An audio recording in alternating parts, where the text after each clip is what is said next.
We're going to do my talk in a couple of bits this morning, just because it's shorter for everyone that way, and the young people will not have to sing, "Oh, he's really boring and really long." Instead, they'll just be, "He's really boring," and I won't be very long, so it's fine. We have been looking at this subject, come to the table. And so in some senses, the sermon this morning is just embodied, right? We are sat at the table. We have come to the table. And what we're going to do is we're going to look at this great feast that happens at the end of time, that there's this great feast where we can enjoy all the good things of God. And we'll look at that in a little minute. But I wanted to start by talking about why we do meals like this. And I want us to go back into the Old Testament, and I want us to think about what happened back then and why meals were such an important thing for the Jewish community. They found themselves in exile. They found themselves sent away from where they were, from their homeland, away from the temple, away from Jerusalem. And they could easily get lost because they weren't the biggest group of people. They were a small group of people. And instead, what they did in that place is they would gather and they would tell stories. In actual fact, in Jeremiah 29, God tells them to build houses and to plant gardens, to have children, to marry. Get that in the right order. To marry and then have children. It's an important point, children. That the order matters. And then what God says to them there is, increase there, do not decrease. There's an invitation to them to grow in that place. And they're to seek the peace and the prosperity of the city into which God has called them, because they too will be blessed. And so the question is always, well, that's a great idea, but how do we do that? And one of the ways that we do that is we gather for meals. And we use meals as a way to tell stories, a place of belonging, a place of the kind of stories that we know are true about us. And in the Jewish context, they were telling stories, of course, of God's faithfulness through the years to Abraham, and then God's faithfulness in leading them out of Egypt, God's faithfulness in seeing them through the desert, God's faithfulness in bringing them into the promised land, and even God's faithfulness in the exile, because he was still with them. You know, why are you talking about all this old stuff? Well, the reason is because we experience the world as if we're in exile today. We are not the dominant people in the UK, and that's okay. Like, the Christian story is no longer the dominant story in our world. And that's also okay, that's just the world that we live in. But we have to continually remind ourselves that we belong to a particular story, to a particular group of people. And actually, we need to remind ourselves that we belong. And so things like this, meals, where there's a seat for you at the table, where there is literally space, including for you, Lewis, there's a space down here. What a marvelous example. Come on. No, there is. It's right here. It's right here. We have a space, even for Lewis. Indeed. And the point is that these tables create spaces of belonging. They create places of relationship. They create places where we can experience the joy that God has promised for us. We're going to watch a video in a moment about Jeremiah 29, about an invitation to realize that although we are a people in exile, that doesn't mean a place of misery and challenge and destruction, but actually the opportunity to experience joy and increase and fruitfulness and the goodness of God. And then we're going to sing a couple of songs. So I don't quite know how that'll go around the table, but hopefully that'll be fun for us all. So Archie, play the video. 3 fabulous passages of scripture that talk to us not just about what is to come, but what has always been longed for. What has always been hoped for. The people in Isaiah deeply, deeply committed to seeing this hopeful sense of one day everything will be well. The prophet telling us that one day every tear will be wiped away, that there will be no more destruction and pain and sorrow. Anybody up for that? No more hunger. everyone fed. That has to be what we long for. That has to be what we hope for. And then in Psalm 23, not the most famous part of the psalm, of course, the most famous bit is, of course, God promises to be with us in the dark valley. And yet, the part that comes to the pinnacle there is the promise that God will set a table for us in the presence of our enemies. What's going on there? It's the promise of justice. It's the promise that one day everything will be made well. All those things that were done wrong, we can trust that God is going to set a table for us in the midst of our enemies. They won't bother us because justice will have come to pass. And that also has to be our great hope. We look around the world today and we see injustice everywhere. I'm a massive football fan. I love football. I hate that we're about to have a World Cup in a place like Qatar, where the cost of my entertainment is hundreds of deaths. It's obscene. And yet I can hope that one day justice will be done. When people that have enough money won't be the people who decide what justice is done, but actually God himself, who is good and true and righteous, will decide what justice is done. That is our hope. That's what Psalm 23 encourages us towards. And of course, in Revelation, a special blessing for you, Laurie, because you got to read from the book of Revelation. And of course, Revelation tells us that blessed is the one who reads these words. So, special blessing for you today. Not always a special blessing to preach on Revelation, though, it would be fair to say. A little terrifying. Before I dig into this passage, let me just say that the principle behind the book of Revelation, for those of you that get it out and you think, oh, I'm going to find out what's going to happen in the years to come, I've got bad news for you. That's really not what it's about. Revelation means unveiling, something that you can now see that you could not see. This was a book that was written to a people who were being persecuted by a terrible Roman Empire. And the point of it was, you can live faithfully for Jesus in the midst of this awful persecution you're experiencing. So if you read it and you read about locusts, you think, oh, that must represent helicopters. No. If you find the Left Behind books somewhere in your house, that's good because you have kindling for your fire. You shall be warm. It's so the point of the book of the Revelation is that the revelation of Jesus Christ, we should see more of Jesus. That's what the book's about. And if something is taking you towards fear in that book, it's not towards Jesus, so it's wrong. If something is taking you towards concern and anxiety, it's not towards Jesus. It's wrong. If it's got you wrapped up in some weird conspiracy theory, that's not Jesus. It's wrong. This book is about revealing Jesus to people who were in incredible persecution, who were dying for their faith. John, sitting on an island where he's sent off on his own, is not going to go to the trouble of writing a book about random things that have no meaning to these people. It has to mean something.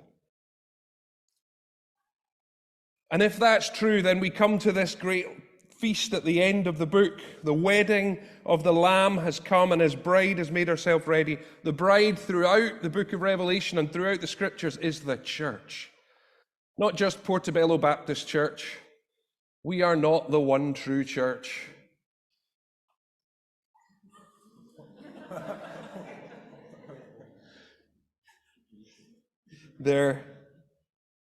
This is the church of Christ throughout the ages, and we will be one with Jesus. A remarkable hope. And because of that, there is this wedding feast that takes place. And Jesus himself talks in Matthew. He says, there's a king and he has a wedding supper for his son, and it will be extravagant, of course. Karen and I have been married 23 years today.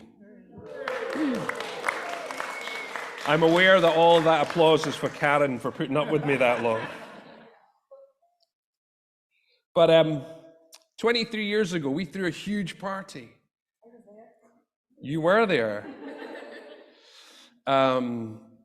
We had a huge party at this hotel just outside Aberdeen. We had nearly 100 people for a meal, and then almost another 100 joined us for a party afterwards. And it went on long after we'd disappeared. The poor night porter had to bring somebody else in, and one of the guests ended up working behind the bar to help out with all the people who'd stayed up really late. Not that I'm advocating that sort of behavior, but it was a massive celebration. And our parents helped to pay for it all, and it was all a huge amount of money, but it was a celebration of something that had come to pass, that Karen and I had been married. And it was a celebration of something that had already happened. It had happened earlier in the day. We got married at the church. But there was a wedding feast. It was to celebrate all that was there. And a couple of weeks ago, some of us had the privilege of being at Fraser and Becca's second wedding? I don't know what we call that. It's like Archie posted on Instagram this week the little bit from Lord of the Rings where the hobbits talk about having two breakfasts. So it's very exciting. We can have second breakfast. This is like second wedding. You were just greedy. Like, oh, another one. And we had a brilliant time out at Winton Castle, and it was fabulous, and everybody looked their best, and there was fabulous food, and everything was all shiny, and it was amazing. And it was to celebrate something that had already happened. And it was a chance to just rejoice. And I don't know about you guys, but I know for us, I can still vividly remember 23 and a bit years ago when we're thinking, right, time to send out the invitations. Let's make a list. That'll be easy. And so for all of you who are married, you know that is about the most stressful thing you will ever do in your life. Because you go, right, we'll invite those people. Oh, wait a minute, there's none of our friends on that list. Okay, let's invite our friends and none of those people. And your parents go, we're paying. Okay, we'll have some of those people and some of our friends. Well, maybe, but there's too many of that family and not enough of this family. You're like, oh, but we can't invite Auntie Betty and not Cousin Joan. But please don't put them at the same table. Right? This is not unfamiliar to us. I have good news. I have really good news. This wedding supper of the Lamb, the invitation list is endless. There's no chopping somebody off because there wasn't space at the table. We can even find room for Lewis.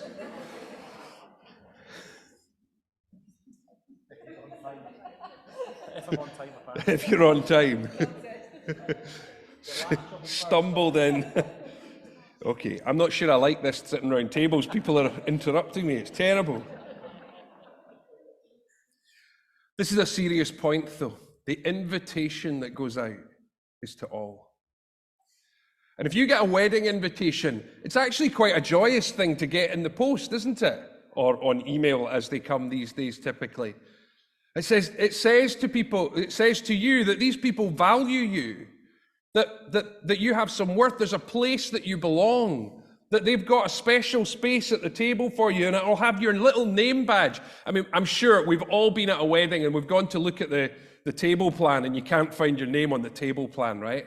You're like, where is it? Oh no, maybe I'm not supposed to be here. Maybe it was only an evening invite and I've turned up. Right? No, is that just me? It's just me, obviously. Okay, well, now that you understand my foibles, but your name will be written down. And you'll have this name that sits there and it says, Josiah.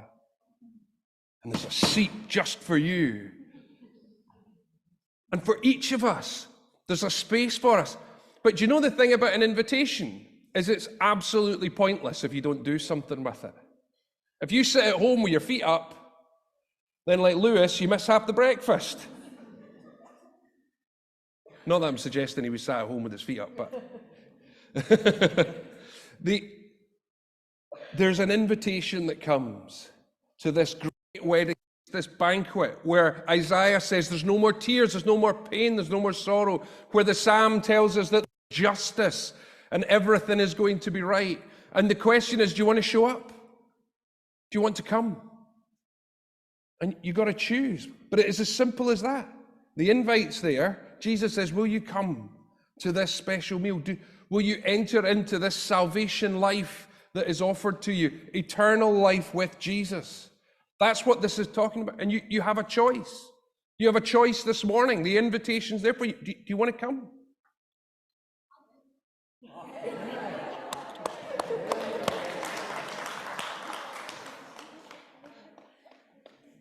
We come, and I can promise you, it'll be better than Lidl's croissants. I mean, that's hard, but there will be real Nutella, not Aldi Nutella. Some of the kids are going, there was Nutella? Where was that? The fruit will be fresh. The orange juice will be laden with champagne. At least it is in my mind. Bucks Fizz for everyone. It will be a place of joy and abundance, of the richest of fare. That's what the Isaiah passage tells us. I saw Duncan's eyes lit up when it said the finest of wine and the best cuts of meat. This is what the promise is. The invitation to that kind of life together is the life of joy and fullness and hope. And the good news is it's not supposed to just be out there and a long way away. It's not just one day we will be saved and we'll get to be with Jesus in the new heavens and the new earth. Actually, it matters today. And we get to enter into some of the joy of that wedding feast today. Because this isn't supposed to be a miserable existence where we just kind of stumble through and get by until one day we get to float off to heaven and sit in a cloud and play a harp. That sounds boring to me. I'm not interested. But actually, the life that we're offered is the new heavens and the new earth with the fullness of everything that, as we've talked about loads of times in this church, at the beginning, God makes everything and he says it's exceedingly good. And one day it will once again be exceedingly good, and we will sit together and we will enjoy all the bounty of that. We can do some of that today. The church is supposed to be the taste of that today. We get to understand a little bit about what it is because we sit round tables and we share food and we share life together and we support one another and we walk with one another and we listen to stories from people like Rose who are telling us that Jesus is so faithful. And when she's lonely, he shows up. And I don't know about you, but that made my heart sing. And I know that round these tables, there are so many stories of God's faithfulness and his goodness and his kindness. And as we tell those stories, we build one another up and we invite others to come and participate in this great, big, incredible story that God himself, the one who put the stars in space, has invited you to a banquet. And your name is at the table. And the only question you need to answer is, will I come? That's it. Whether you are ickle, or you're big, or you're very young, I'm not looking at anybody, or a little older, the invitation's the same. Will you come? And there's an invitation to come for the first time, of course, to come and trust Jesus with all that means. But for those of us who follow Jesus, loads of us just haven't taken our place at the banqueting table with all the good stuff that he offers us. We thought we just had to stumble by. But actually, there's a joy to this life that we can experience. We're going to take communion in a moment. This is a story. This is where we remind ourselves of our story of blood poured out, of a body given for us, that we might enter into the fullness of God now. That's our hope. That's why we gather Sunday by Sunday, to tell the stories, to remind ourselves that this is good. I think it's good. and we rejoice at the fact that we are invited. And so as we come to communion, the question is, will you come? Will you come? It's up to you.